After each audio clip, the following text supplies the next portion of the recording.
Hello and welcome to Music to be Murdered by on Radio Depaul. I am your host, Kieran Bell, and Music to be Murdered by is all about the music that goes into and comes from horror movies. So, first show of the year. I'm excited to be back. I hope you are excited that I'm back. So I'm just going to get right into it because I got a lot to cover tonight. Tonight, I'm going to be giving a very short, very condensed, very brief history of the film score, specifically the horror film score. So, to start it off, I'll give a little bit of background on film scores just in general. So, obviously, when films started off, it was silent. It was silent films, and music was just used to, fill the silence, watching nothing at the theater with no sound, be boring. Anyways, so you'd go to the theater, they would improvise, they would play their piano, usually, just improvise as the movie went along. But then in the late 20s, sound films became a thing. And Universal specifically, and a lot of other production companies, had a code where music couldn't be playing if dialogue was playing. So that improvised score that they would do at theaters kind of became gone. And they would play music in the films, but a lot of the time it was pre-written music, or it was like a classical piece that had already been published. They weren't writing original scores for films until about the early 1930s. So to start it off, we'll go in with some pre-written music that was used in a lot of Universal horror films, which is Swan Lake. It was used in the original Universal Dracula, the original Mummy, and Murders in the Rue Morgue. And then we're going to hit 1933, and 1933 is a big year for film scores because the first ever synchronized film score, the first score that was written to go along with what was happening on the screen, was King Kong in 1933. So we'll be listening to the main title from that, and then we do have kind of an anomaly in 1931 because Frankenstein had its own original overture, but it wasn't playing throughout the film. It was just an overture. So I guess we will start off with Swan Lake.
right, welcome back to Music to be Murdered by on Radio Depaul. I'm your host, Kieran Bell, and we just heard Swan Lake, the Frankenstein Overture, and the main theme for King Kong. So we're going to move on to the 1940s.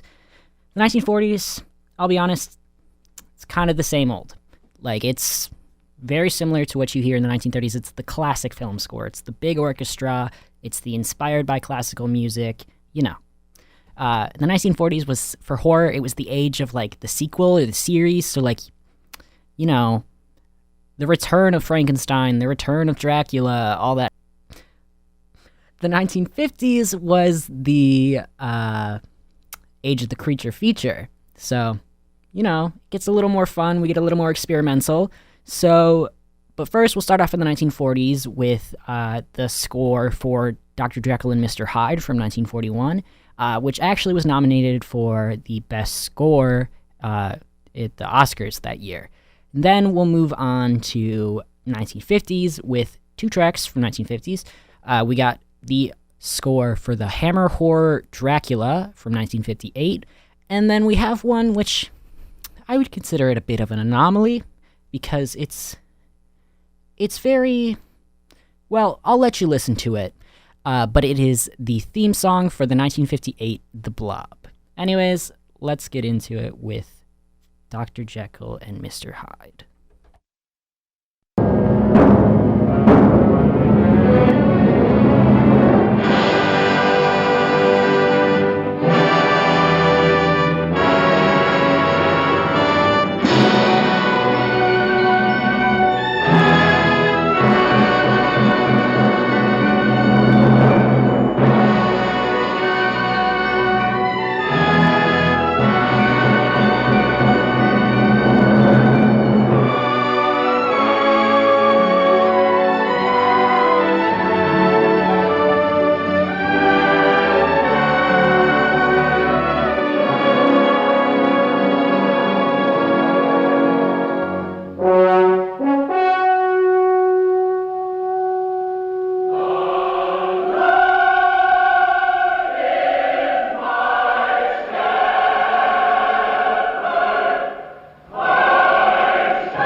Beware of the blob, it creeps and leaps and glides and slides across the floor, right through the door and all around the wall. A splotch, a blotch, be careful of the blob.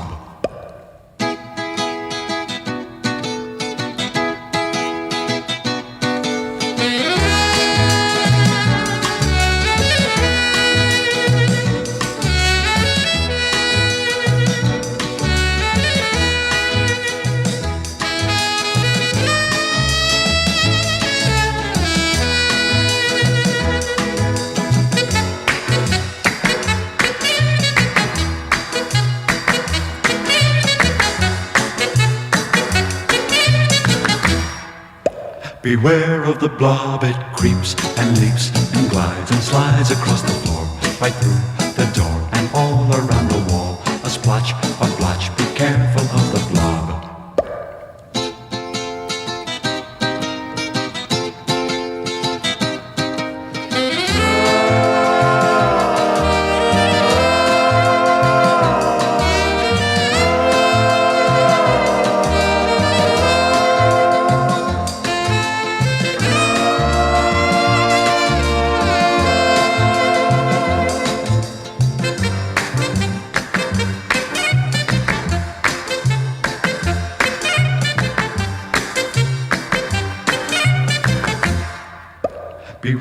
of the blob, it creeps and leaps and glides and slides across the floor, right through the door and all around the wall. A splotch, a blotch, be careful of the blob. Beware of the blob, it creeps and leaps and glides and slides across the floor, right through the door and all around the wall. A splotch, a blotch, be careful of the blob. Beware of the blob, it creeps and leaps.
All right. Welcome back to Music to be Murdered By on Radio Depaul. I am your host, Kieran Bell, and we just briefly touched on the 40s and the 50s of horror film scores with Dracula, 1958, Dr. Jekyll and Mr. Hyde, 1941, and The Blob, 1958. Now, if you were listening, I think you will kind of understand what I mean when I say that the Blob theme is an anomaly for music at the time, because it's fun, it's silly, it's not what you would expect for a horror film, or really any film at the time. But moving on, we're going to get into the 1960s, and the 1960s are big, especially the year 1960 specifically, because with 1960 came the release of Psycho. Psycho was everything for horror films, score-wise. Well, a lot, but mostly score, because So, Bernard Herrmann had been scoring Hitchcock films in the past, but when it came to Psycho, they really, really wanted to get that suspense, and they set this theme for horror films moving on, where, like, the music is a part of the scene. Because before, in my opinion, I think a lot of horror films were just, like, music in the background. It wasn't doing a lot for the movie, but Psycho set this theme of doing something for the movie with the music.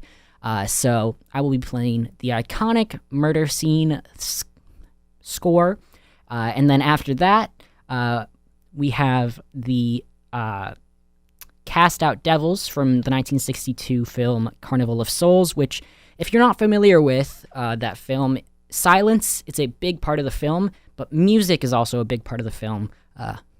I don't want to spoil too much of it, but the music is big in it, mostly because the main character is an organist, but it's also a very eerie film that does a lot for the plot. And then, going kind of backwards, the 1960s were also big in exploitation and grindhouse films. That really became huge. If you're unfamiliar with what exploitation films are, they're kind of like basically raunchy films. They were in lesser known theaters. They just had like sex and violence, stuff that like mainstream films at the time really didn't have.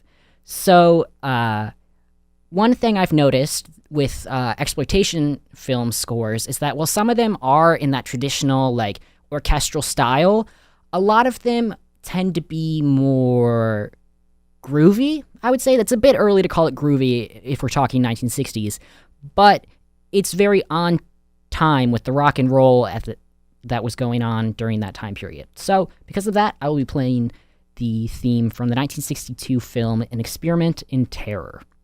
So, this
Hello, and welcome back to Music to be Murdered by on Radio Depaul. I'm your host, Kieran Bell, and before our break, we heard 3 tracks. We heard the murder theme from Psycho, Cast Out Devils from Carnival of Souls, and the theme from Experiment of Terror. So now, let's get into the 1970s. The 1970s had a lot going on, in general, but in scores as well. So they kept on with that groovy kind of sense, like the upbeat kind of rock and roll. But they also got into dissonance, like think the theremin or, kind of sci-fi sounding stuff. But that all came together and combined to make progressive rock scores, or prog rock. And most people will know the Exorcist one, but personally, the one I will be playing and my favorite is the theme for Suspiria. And then we're going to get into something special. In 1978, John Carpenter was making a horror film, and he ran out of money. He didn't have money to score his film, but he knew a little bit about synthesizers, enough about synthesizers to make his own kind of simple theme, and from that came the iconic Halloween theme. So that really started synth in film, or at least synth in horror films, that repetitive dissonance, that really simple theme. And you'll see that when we get into the 80s, that keep it simple. But anyways, this is the main theme from Suspiria.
Welcome back to Music to be Murdered by on Radio Depaul. I'm your host, Kieran Bell, and we just heard 2 tracks. We heard the main themes for Suspiria and Halloween. I love Suspiria. I love the film. I love Dario Argento. I love the score. Everything about it's great. If you haven't watched Suspiria, please watch it. It's great. It's the pinnacle of Italian horror. Anyways, we're moving on to the 1980s. So, I think what defines the 1980s as just music in general is synths. It was a big era for synths in popular music, in just all music. So, of course, that reflected in films, mostly horror films. You'll find that a lot of bigger productions in the 80s, mainstream films, tend to have more orchestral scores, but when it comes to horror films, you get a lot of synths, especially in lower budget horror films, because synths are easy. You don't need to hire an entire band to do, a huge score when you can just do it yourself. You can make all the instruments on your synth, or what you can make of instruments on a synth. It was very limited then. But anyways, we'll start off with one of my favorite scores from the 80s, from the 1980 film Boogeyman, and then we will have the iconic score from Nightmare on Elm Street from 1984. Anyways, this is Boogeyman.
Okay, welcome back to Music to be Murdered by on Radio Depaul. I'm your host, Kieran Bell, and we just heard two tracks. We heard the main theme from The Boogeyman, 1980, and the main theme from A Nightmare on Elm Street from 1984.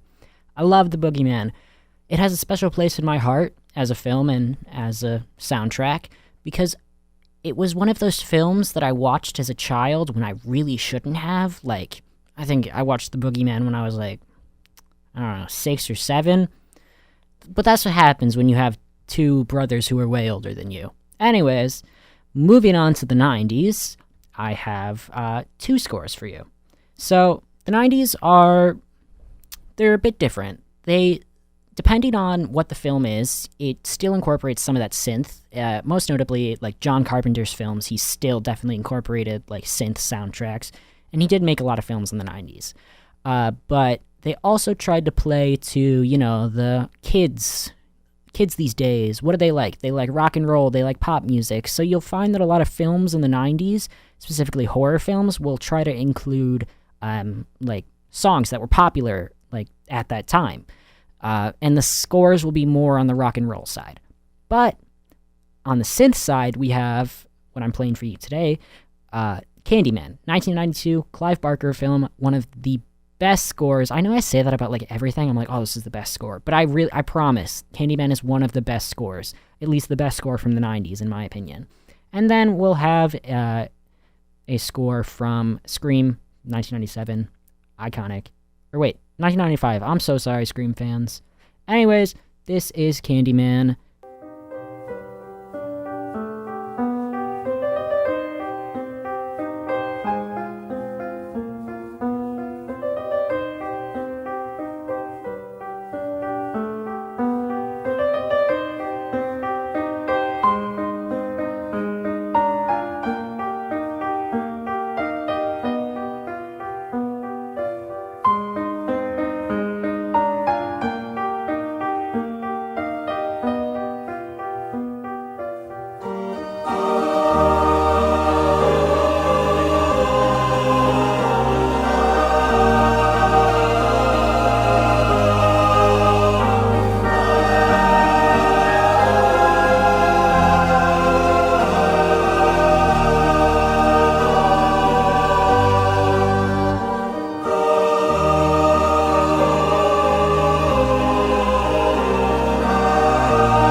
All right, so we just heard the themes for Candyman and Scream on Music to Be Murdered By, and so I will leave you with one song from the 2000s, which I'm sorry, I can only get one. Personally, I think, well, okay.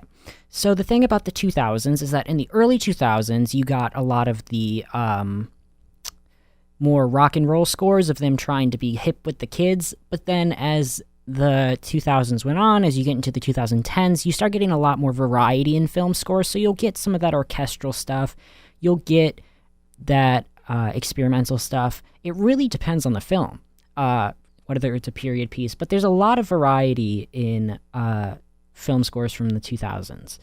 But tonight I will leave you with the score from the 2014 film It Follows.